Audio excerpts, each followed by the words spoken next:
I know that he will do it. You do not know him, but he has a soul of steel. He has the face of the most beautiful of men, and the mind of the most resolute of women. Rather than I should marry another man, there are no lengths to which he would not go. None.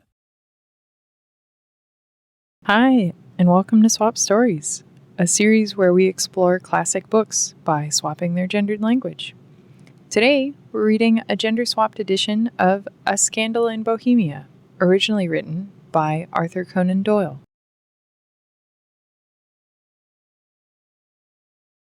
A Scandal in Bohemia. Part 1. To Sherlock Holmes he is always the man. I have seldom heard her mention him under any other name. In her eyes he eclipses and predominates the whole of his sex. It was not that she felt any emotion akin to love for Irene Adler.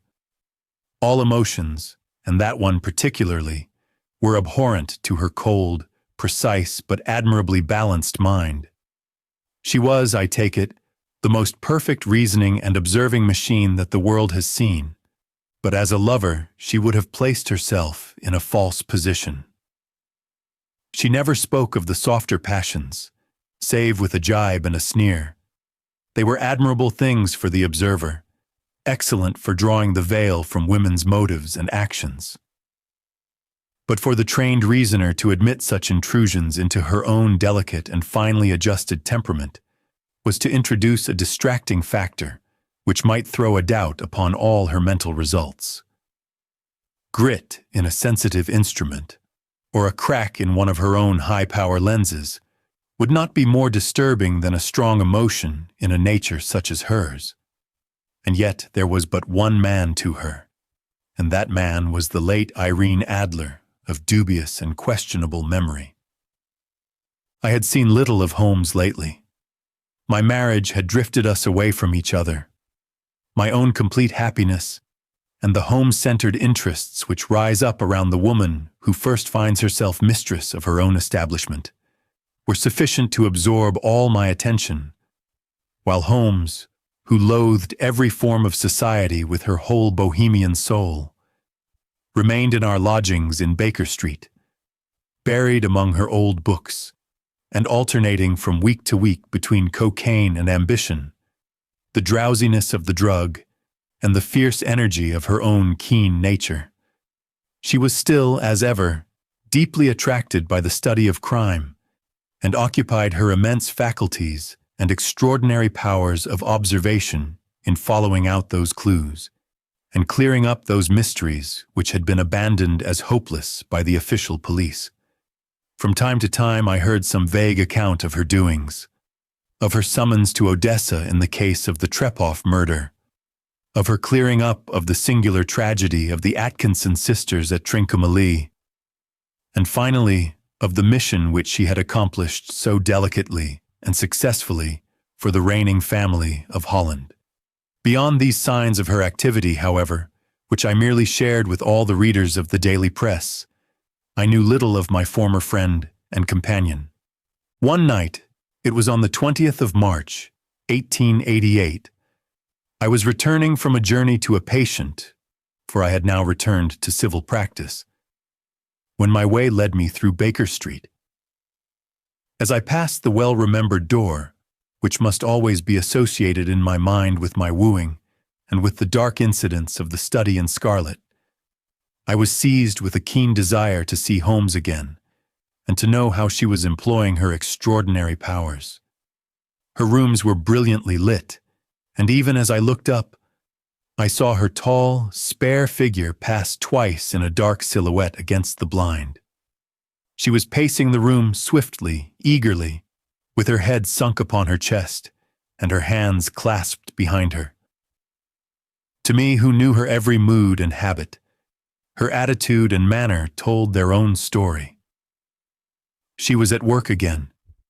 She had risen out of her drug-created dreams and was hot upon the scent of some new problem. I rang the bell and was shown up to the chamber which had formerly been in part my own. Her manner was not effusive. It seldom was. But she was glad, I think, to see me. With hardly a word spoken, but with a kindly eye, she waved me to an armchair, threw across her case of cigars, and indicated a spirit case and a gasogene in the corner. Then she stood before the fire and looked me over in her singular, introspective fashion. "Wedlock suits you," she remarked. "I think, Watson, that you have put on 7.5 pounds since I saw you." "7," I answered. "Indeed, I should have thought a little more. Just a trifle more, I fancy, Watson. And in practice again, I observe. You did not tell me that you intended to go into harness." "Then how do you know?" "I see it, I deduce it. How do I know that you have been getting yourself very wet lately, and that you have a most clumsy and careless servant boy?" "My dear Holmes," said I, "this is too much. You would certainly have been burned had you lived a few centuries ago. It is true that I had a country walk on Thursday and came home in a dreadful mess. But as I have changed my clothes, I can't imagine how you deduce it. As to Mary Jane, he is incorrigible, and my husband has given his notice. But there again, I fail to see how you work it out." She chuckled to herself and rubbed her long, nervous hands together. "It is simplicity itself," said she. "My eyes tell me that on the inside of your left shoe, just where the firelight strikes it, the leather is scored by 6 almost parallel cuts. Obviously, they have been caused by someone who has very carelessly scraped round the edges of the sole in order to remove crusted mud from it. Hence, you see, my double deduction that you had been out in vile weather, and that you had a particularly malignant boot-slitting specimen of the London slavey. As to your practice, if a gentlewoman walks into my rooms smelling of iodoform, with a black mark of nitrate of silver upon her right forefinger, and a bulge on the right side of her top hat, to show where she has secreted her stethoscope, I must be dull, indeed, if I do not pronounce her to be an active member of the medical profession." I could not help laughing at the ease with which she explained her process of deduction. "When I hear you give your reasons," I remarked, "the thing always appears to me to be so ridiculously simple that I could easily do it myself. Though at each successive instance of your reasoning, I am baffled until you explain your process. And yet I believe that my eyes are as good as yours." "Quite so," she answered, lighting a cigarette and throwing herself down into an armchair. "You see, but you do not observe. The distinction is clear. For example, you have frequently seen the steps which lead up from the hall to this room." "Frequently." "How often?" "Well, some hundreds of times." "Then how many are there?" "How many?" "I don't know." "Quite so. You have not observed, and yet you have seen. That is just my point. Now I know that there are 17 steps, because I have both seen and observed. By the way, since you are interested in these little problems, and since you are good enough to chronicle 1 or 2 of my trifling experiences, you may be interested in this." She threw over a sheet of thick, pink-tinted notepaper, which had been lying open upon the table. "It came by the last post," said she. "Read it aloud." The note was undated, and without either signature or address. "There will call upon you tonight, at 7:45 o'clock, it said.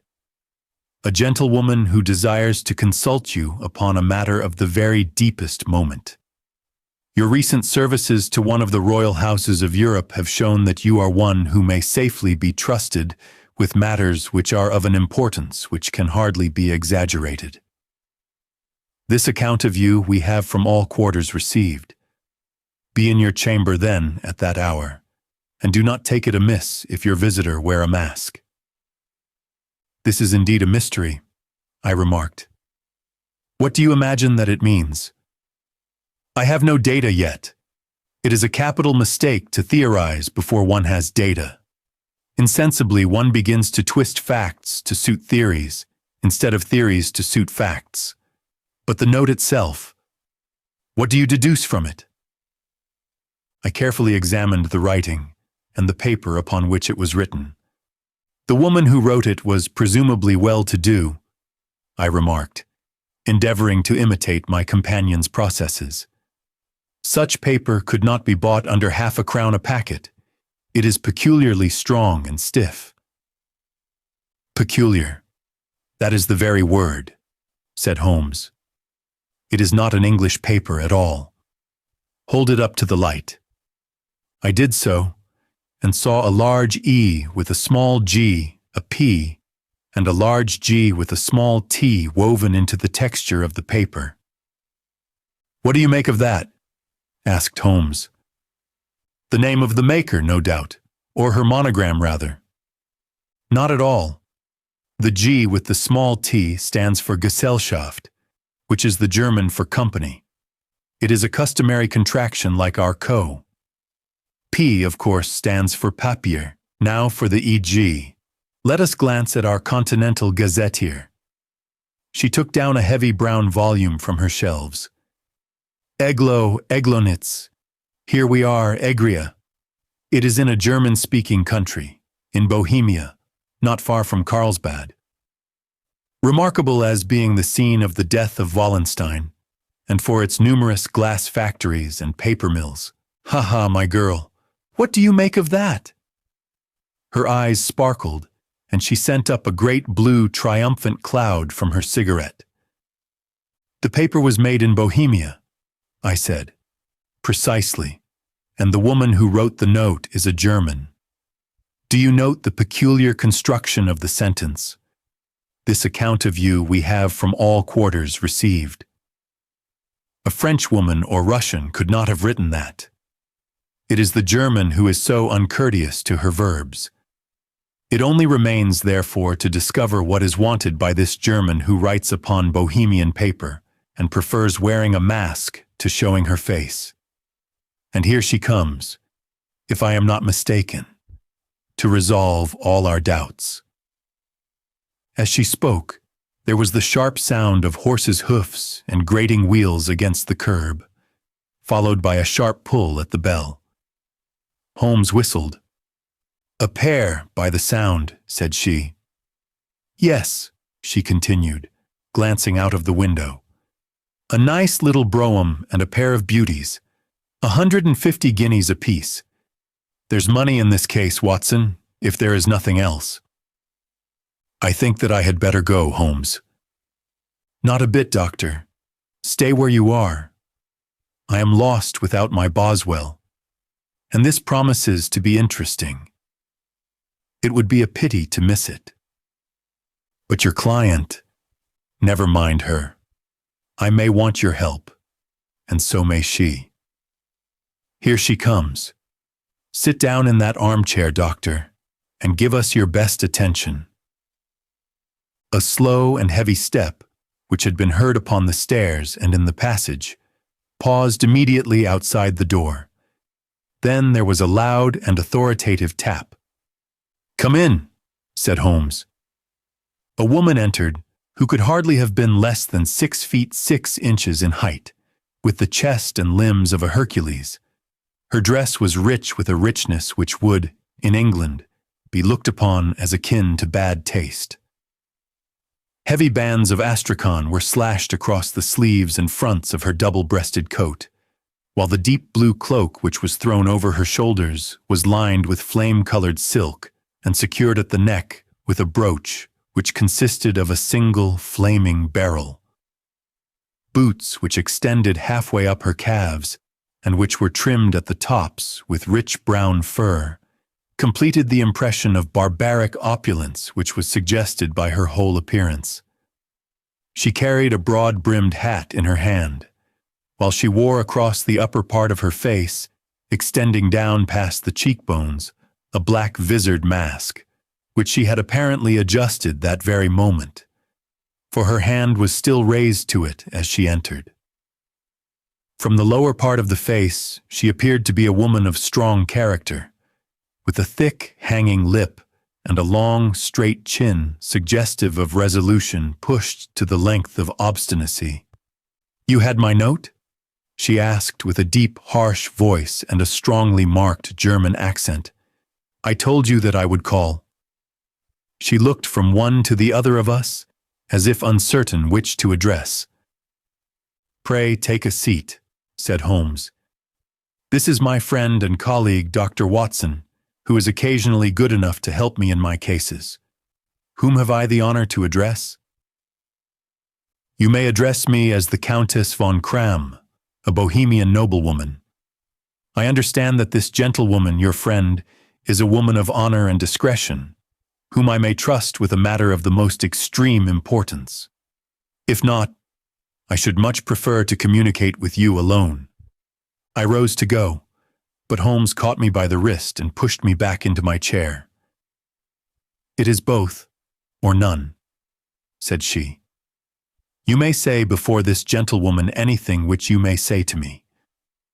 The Countess shrugged her broad shoulders. "Then I must begin," said she, "by binding you both to absolute secrecy for 2 years. At the end of that time, the matter will be of no importance. At present, it is not too much to say that it is of such weight it may have an influence upon European history." "I promise," said Holmes. "And I." "You will excuse this mask," continued our strange visitor. "The august person who employs me wishes her agent to be unknown to you, and I may confess at once that the title by which I have just called myself is not exactly my own." "I was aware of it," said Holmes dryly. "The circumstances are of great delicacy, and every precaution has to be taken to quench what might grow to be an immense scandal and seriously compromise one of the reigning families of Europe. To speak plainly, the matter implicates the great house of Ormstein, hereditary queens of Bohemia." "I was also aware of that," murmured Holmes, settling herself down in her armchair and closing her eyes. Our visitor glanced with some apparent surprise at the languid, lounging figure of the woman who had been no doubt depicted to her as the most incisive reasoner and most energetic agent in Europe. Holmes slowly reopened her eyes and looked impatiently at her gigantic client. "If your Majesty would condescend to state your case," she remarked, "I should be better able to advise you." The woman sprang from her chair and paced up and down the room in uncontrollable agitation. Then, with a gesture of desperation, she tore the mask from her face and hurled it upon the ground. "You are right," she cried. "I am the Queen. Why should I attempt to conceal it?" "Why indeed?" murmured Holmes. "Your Majesty had not spoken before I was aware that I was addressing Wilhelm Gottsreich Sigismund von Ormstein, Grand Duchess of Kassel-Felstein, and hereditary Queen of Bohemia."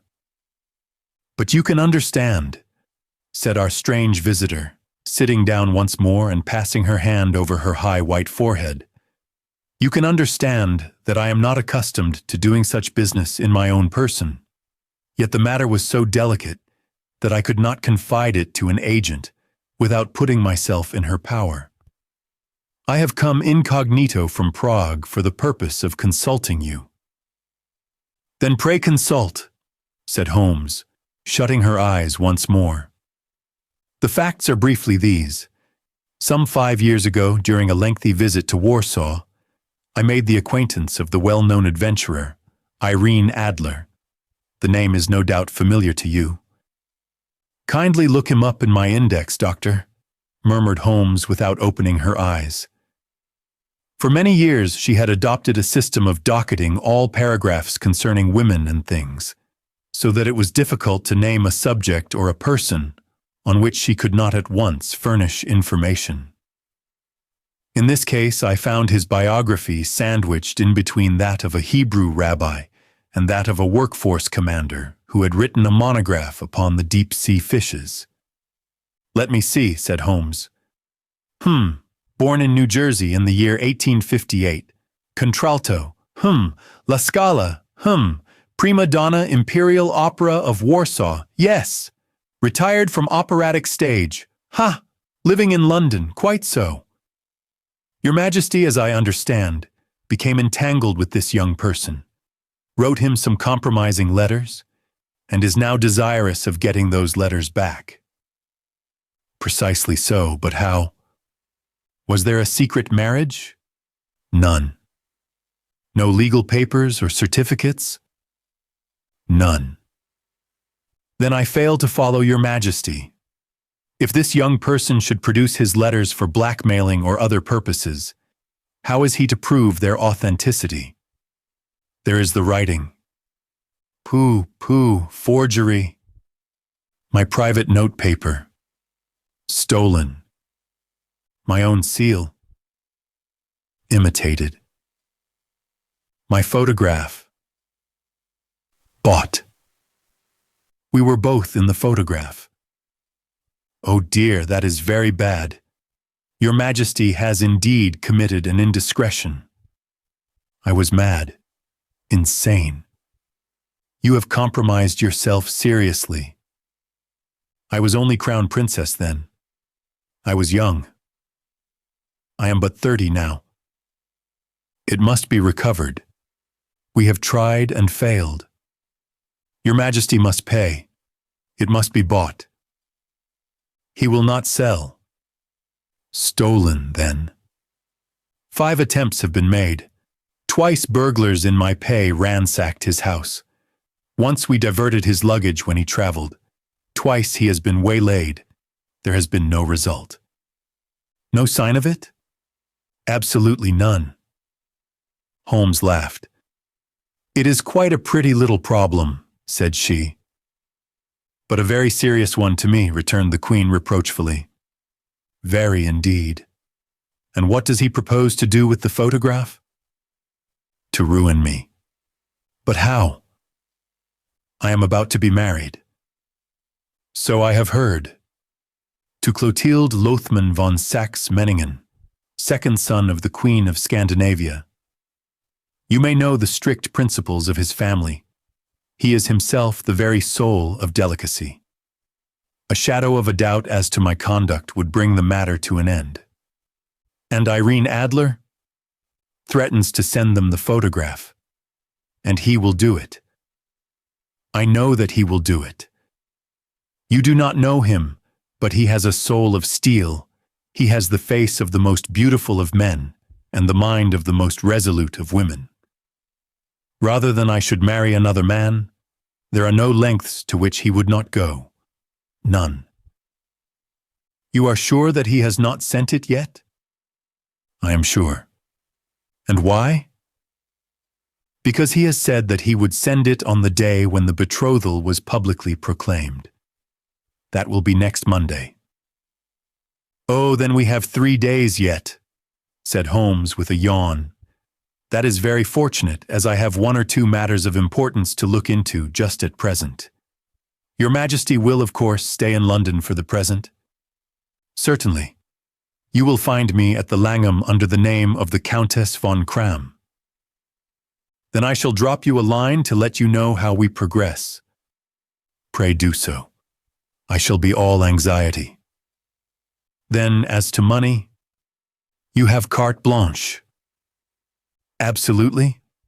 I tell you that I would give one of the provinces of my kingdom to have that photograph. And for present expenses. The Queen took a heavy chamois leather bag from under her cloak and laid it on the table. There are 300 pounds in gold and 700 in notes, she said. Holmes scribbled a receipt upon a sheet of her notebook and handed it to her. And unmarried Mister's address? She asked.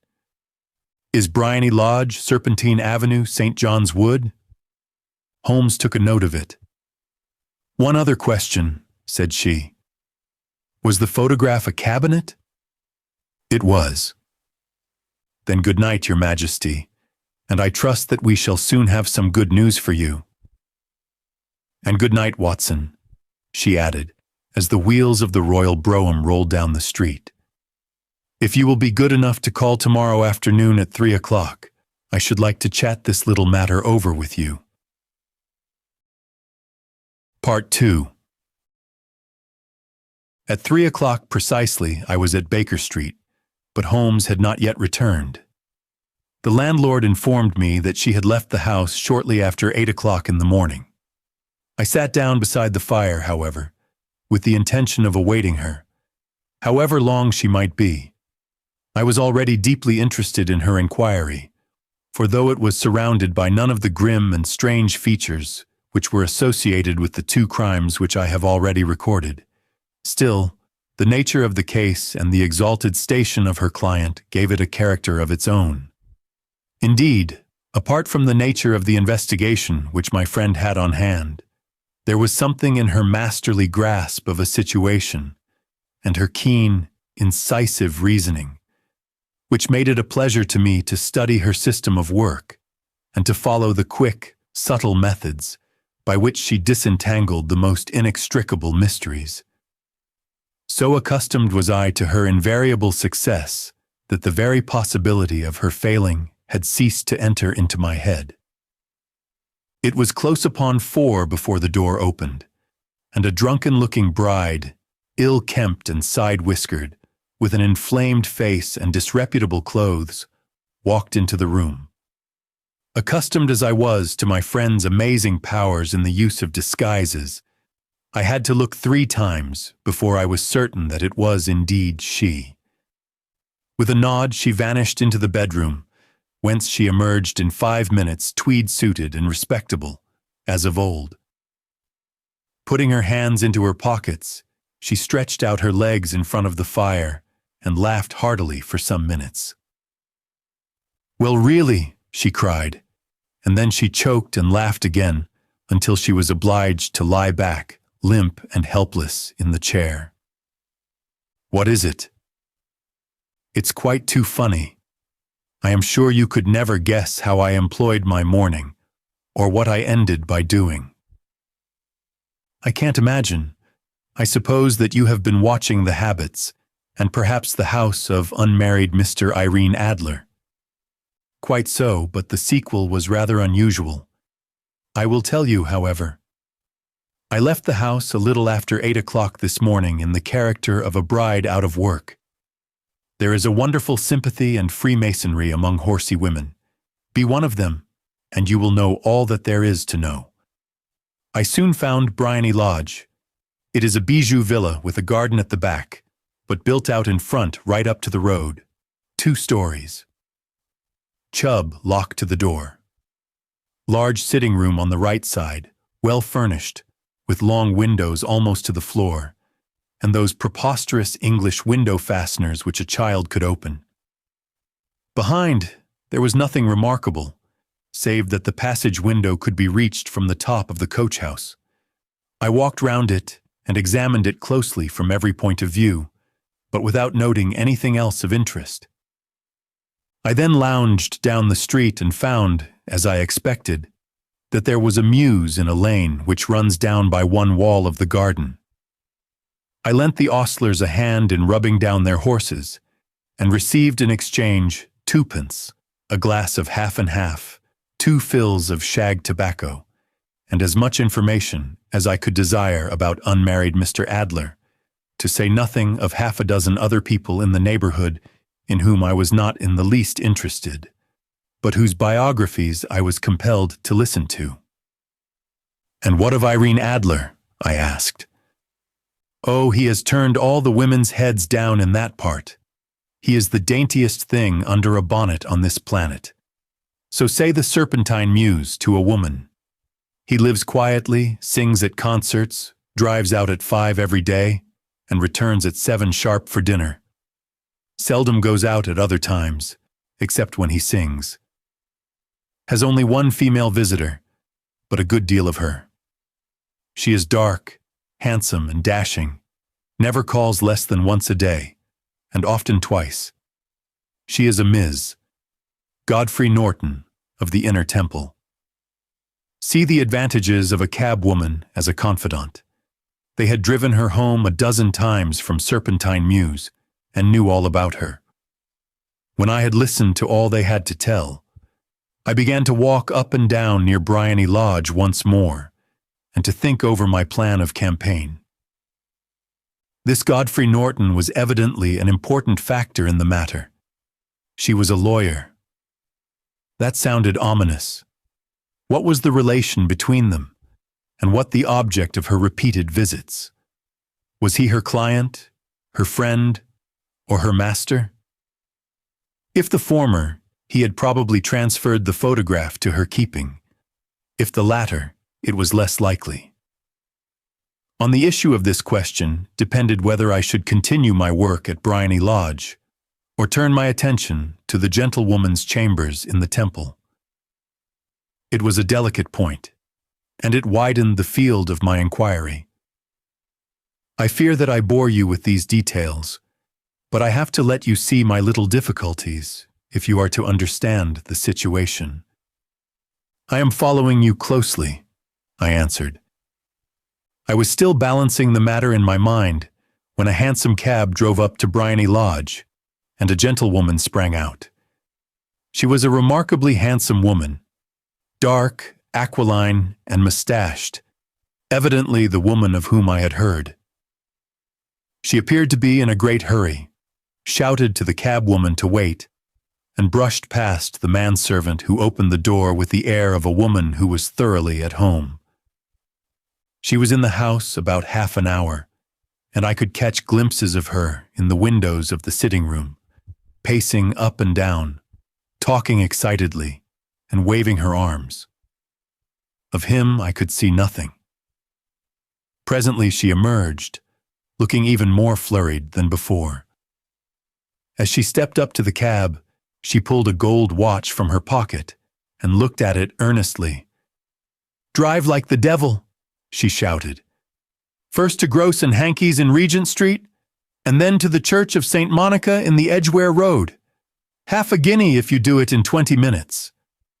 Away they went, and I was just wondering whether I should not do well to follow them when up the lane came a neat little landau, the coachwoman with her coat only half buttoned and her tie under her ear, while all the tags of her harness were sticking out of the buckles. It hadn't pulled up before he shot out of the hall door and into it. I only caught a glimpse of him at the moment, but he was a lovely man, with a face that a woman might die for. "The Church of St. Monica, John," he cried, "and half a sovereign if you reach it in 20 minutes. This was quite too good to lose, Watson.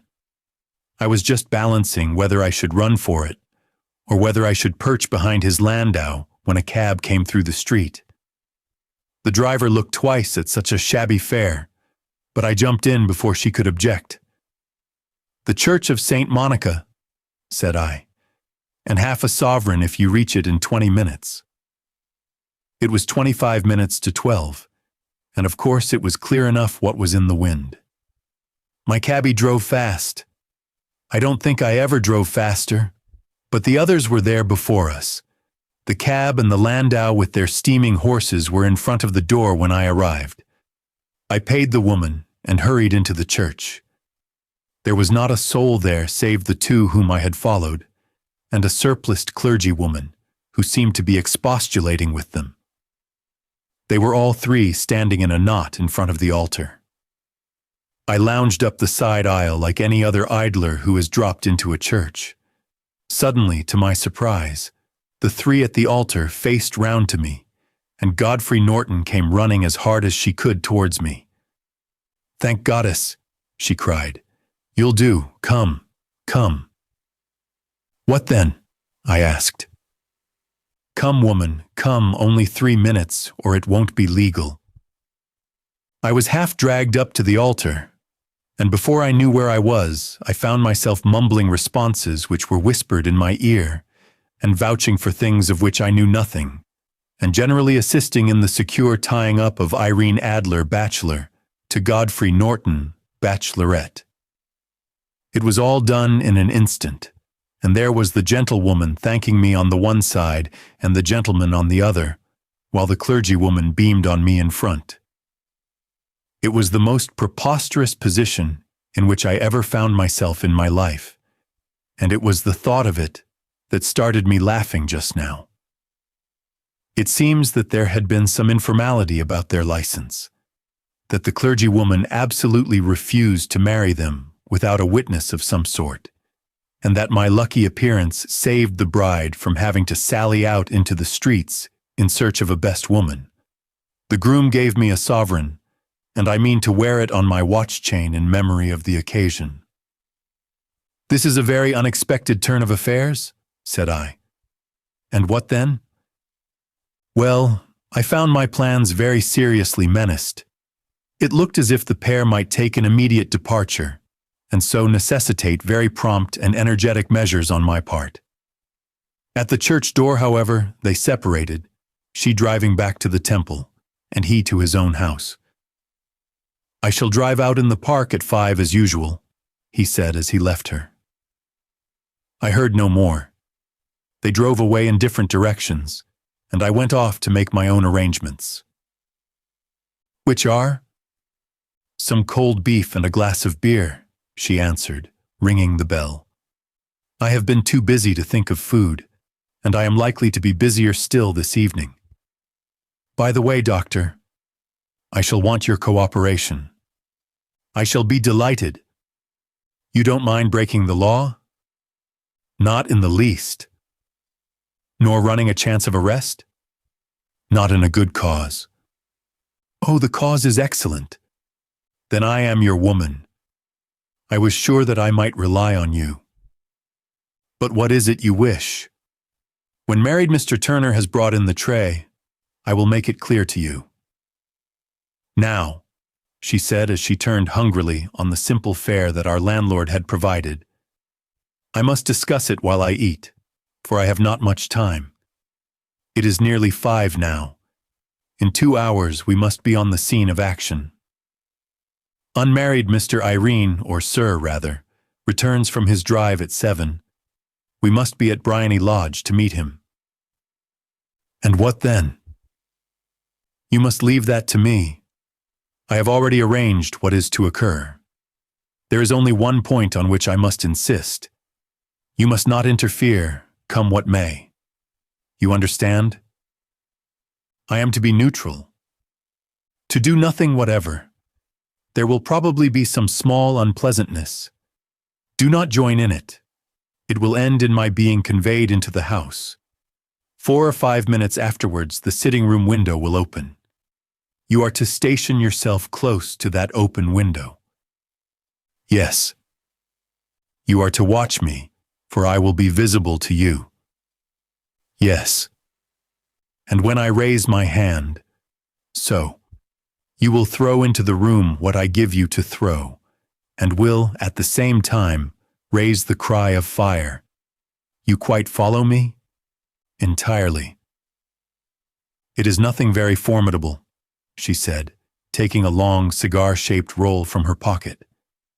It is an ordinary plumber's smoke rocket, fitted with a cap at either end to make it self-lighting. Your task is confined to that. When you raise your cry of fire, it will be taken up by quite a number of people. You may then walk to the end of the street, and I will rejoin you in 10 minutes. I hope that I have made myself clear. I am to remain neutral, to get near the window, to watch you, and at the signal to throw in this object, then to raise the cry of fire, and to wait you at the corner of the street. Precisely. Then you may entirely rely on me. That is excellent. I think perhaps it is almost time that I prepare for the new role I have to play. She disappeared into her bedroom and returned in a few minutes in the character of an amiable and simple-minded nonconformist clergywoman. Her broad black hat, her baggy trousers, her white tie, her sympathetic smile, and general look of peering and benevolent curiosity were such as Ms. John Hare alone could have equaled. It was not merely that Holmes changed her costume. Her expression, her manner, her very soul seemed to vary with every fresh part that she assumed. The stage lost a fine actor. even as science lost an acute reasoner when she became a specialist in crime. It was 6:15 when we left Baker Street, and it still wanted 10 minutes to the hour when we found ourselves in Serpentine Avenue. It was already dusk, and the lamps were just being lighted as we paced up and down in front of Bryony Lodge, waiting for the coming of its occupant. The house was just such as I had pictured it from Sherlock Holmes's succinct description, but the locality appeared to be less private than I expected. On the contrary, for a small street in a quiet neighborhood, it was remarkably animated. There was a group of shabbily dressed women smoking and laughing in a corner, a scissors grinder with her wheel, 2 guardswomen who were flirting with a nurse boy, and several well-dressed young women who were lounging up and down with cigars in their mouths. "You see," remarked Holmes as we paced to and fro in front of the house, "this marriage rather simplifies matters. The photograph becomes a double-edged weapon now. The chances are that he would be as averse to its being seen by Ms. Godfrey Norton as our client is to its coming to the eyes of her prince. Now the question is, where are we to find the photograph? Where indeed? It is most unlikely that he carries it about with him. It is cabinet size, too large for easy concealment about a man's dress. He knows that the Queen is capable of having him waylaid and searched. 2 attempts of the sort have already been made. We may take it, then, that he does not carry it about with him. Where, then? His banker or his lawyer. There is that double possibility. But I am inclined to think neither. Men are naturally secretive, and they like to do their own secreting. Why should he hand it over to anyone else? He could trust his own guardianship, but he could not tell what indirect or political influence might be brought to bear upon a businesswoman. Besides, remember that he had resolved to use it within a few days. It must be where he can lay his hands upon it. It must be in his own house. But it has twice been burgled. Pshaw! They did not know how to look.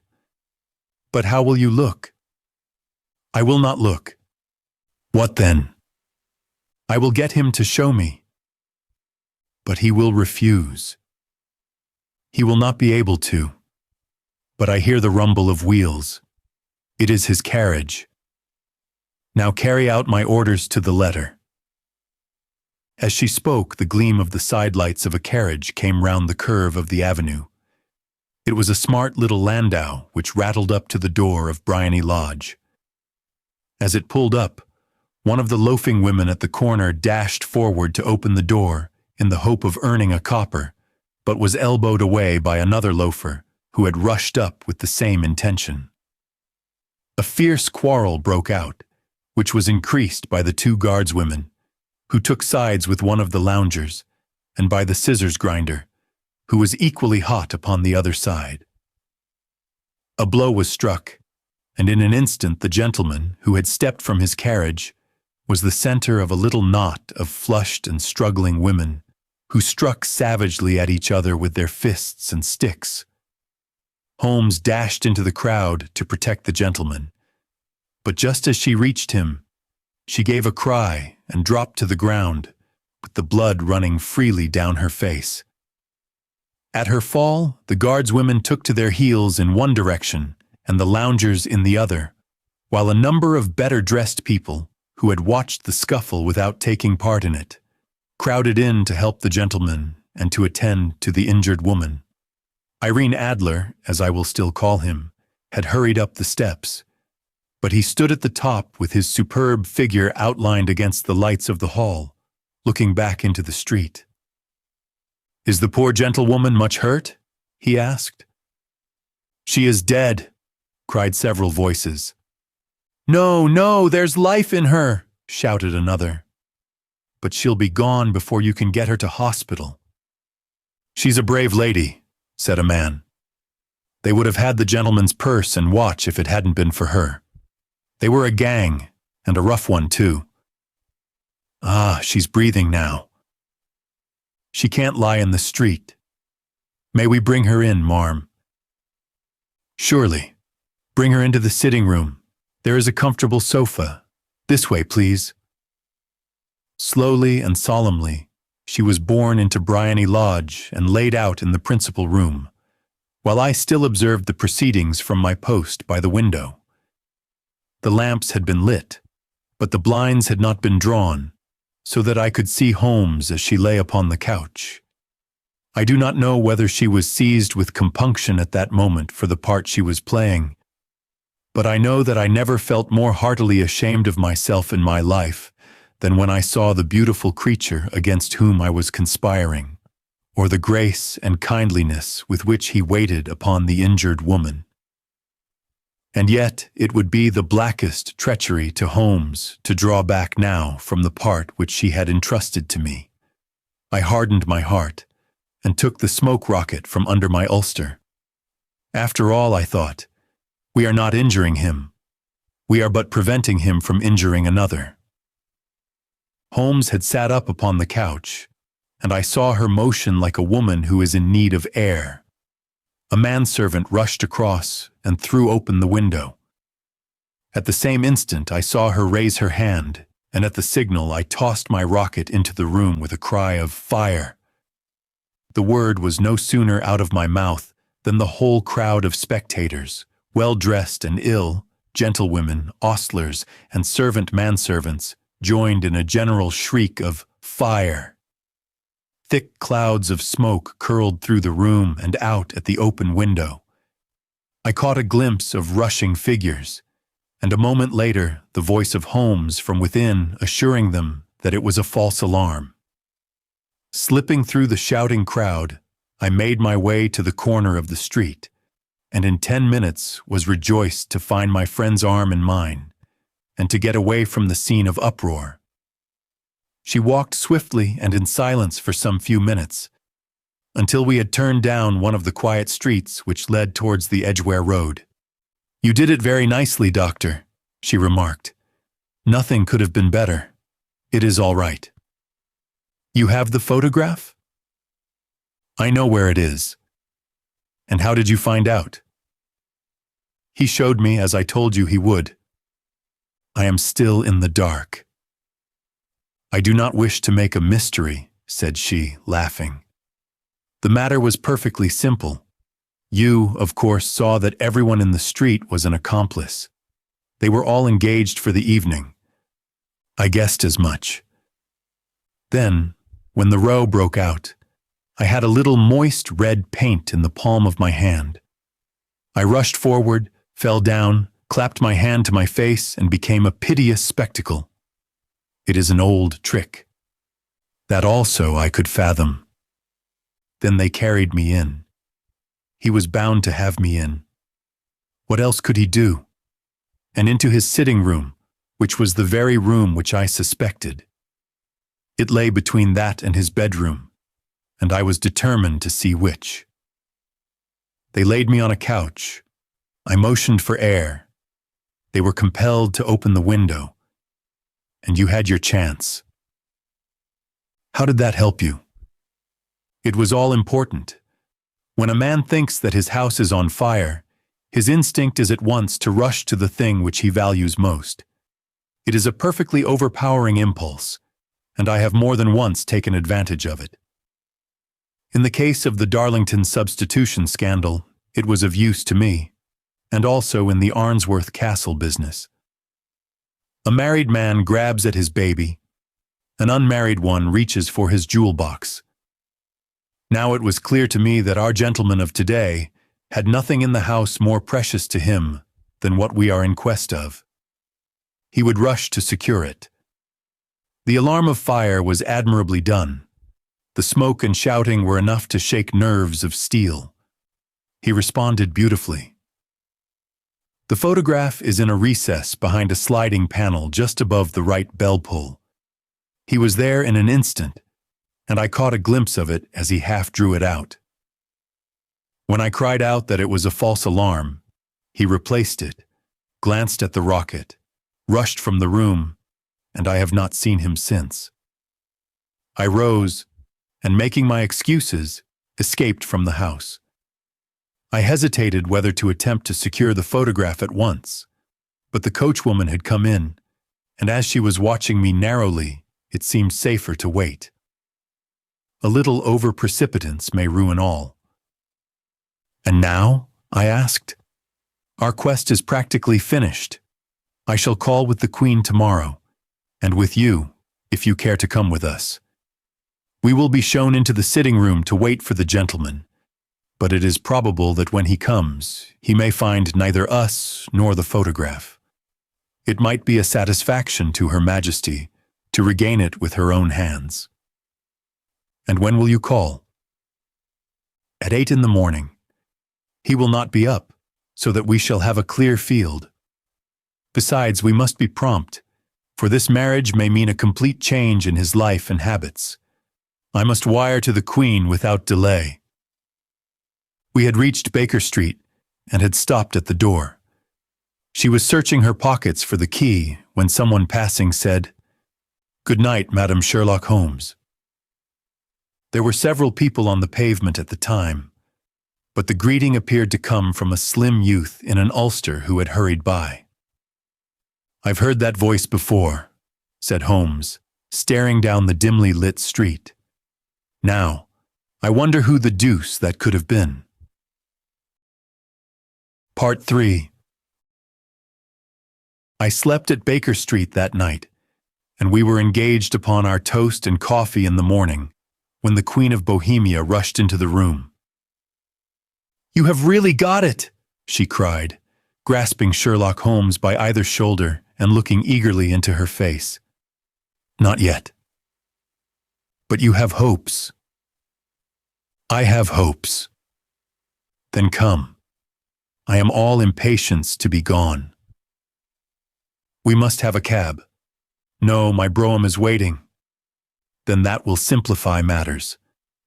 We descended and started off once more for Briony Lodge.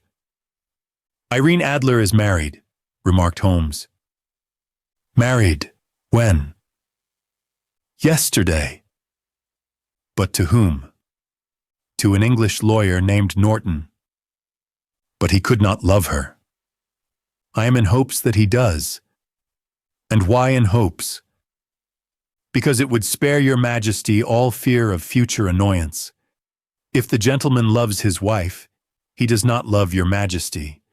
If he does not love your Majesty, there is no reason why he should interfere with your Majesty's plan." "It is true. And yet, well, I wish he had been of my own station. What a king he would have made." She relapsed into a moody silence, which was not broken until we drew up in Serpentine Avenue. The door of Briony Lodge was open, and an elderly man stood upon the steps. He watched us with a sardonic eye as we stepped from the brougham. "Ms. Sherlock Holmes, I believe?" said he. "I am Ms. Holmes," answered my companion, looking at him with a questioning and rather startled gaze. "Indeed. My master told me that you were likely to call. He left this morning with his wife by the 5:15 train from Charing Cross for the Continent." "What?" Sherlock Holmes staggered back, white with chagrin and surprise. "Do you mean that he has left England?" "Never to return." "And the papers?" asked the Queen hoarsely. "All is lost." "We shall see." She pushed past the servant and rushed into the drawing-room, followed by the Queen and myself.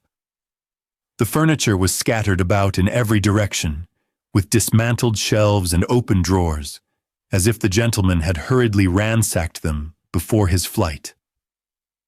Holmes rushed at the bell-pull, tore back a small sliding shutter, and plunging in her hand, pulled out a photograph and a letter. The photograph was of Irene Adler himself in evening dress.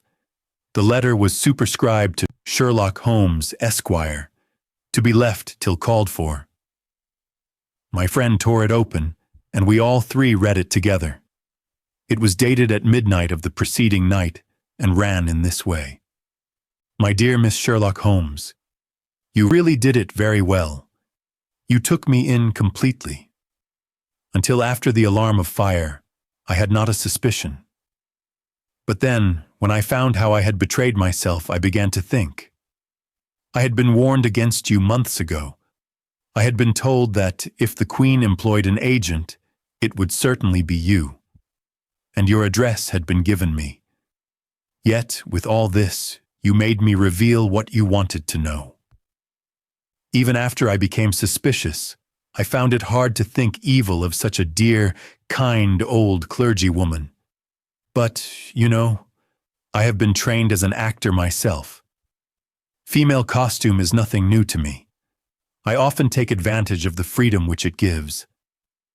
I sent John, the coachwoman, to watch you, ran upstairs, got into my walking clothes, as I call them, and came down just as you departed. Well, I followed you to your door, and so made sure that I was really an object of interest to the celebrated Ms. Sherlock Holmes. Then I, rather imprudently, wished you good night, and started for the temple to see my wife. We both thought the best resource was flight, when pursued by so formidable an antagonist. So you will find the nest empty when you call tomorrow. As to the photograph, your client may rest in peace. I love and am loved by a better woman than she. The Queen may do what she will without hindrance from one whom she has cruelly wronged. I keep it only to safeguard myself, and to preserve a weapon which will always secure me from any steps which she might take in the future. I leave a photograph which she might care to possess, and I remain, dear Miss Sherlock Holmes, very truly yours, Irene Norton, née Adler. What a man! Oh, what a man! Cried the Queen of Bohemia, when we had all three read this epistle. Did I not tell you how quick and resolute he was? Would he not have made an admirable king? Is it not a pity that he was not on my level? From what I have seen of the gentleman, he seems, indeed, to be on a very different level to your Majesty, said Holmes coldly. I am sorry that I have not been able to bring your Majesty's business to a more successful conclusion. On the contrary, my dear madam, cried the Queen, nothing could be more successful. I know that his word is inviolate. The photograph is now as safe as if it were in the fire. I am glad to hear your Majesty say so. I am immensely indebted to you. Pray tell me in what way I can reward you. This ring— She slipped an emerald snake ring from her finger and held it out upon the palm of her hand. Your Majesty has something which I should value even more highly, said Holmes. You have but to name it. This photograph. The Queen stared at her in amazement. Irene's photograph, she cried. Certainly, if you wish it. I thank your Majesty. Then there is no more to be done in the matter. I have the honor to wish you a very good morning. She bowed, and turning away without observing the hand which the Queen had stretched out to her, she set off in my company for her chambers. And that was how a great scandal threatened to affect the kingdom of Bohemia, and how the best plans of Ms. Sherlock Holmes were beaten by a man's wit. She used to make merry over the cleverness of men, but I have not heard her do it of late. And when she speaks of Irene Adler, or when she refers to his photograph, it is always under the honorable title of the man. That's it for today's episode. I hope this gender-swapped version offered something new for you to think about. If you enjoyed the video, don't forget to like, subscribe, and share your reflections below. I'd love to know what stood out to you and which classic we should revisit next. Thanks again for watching.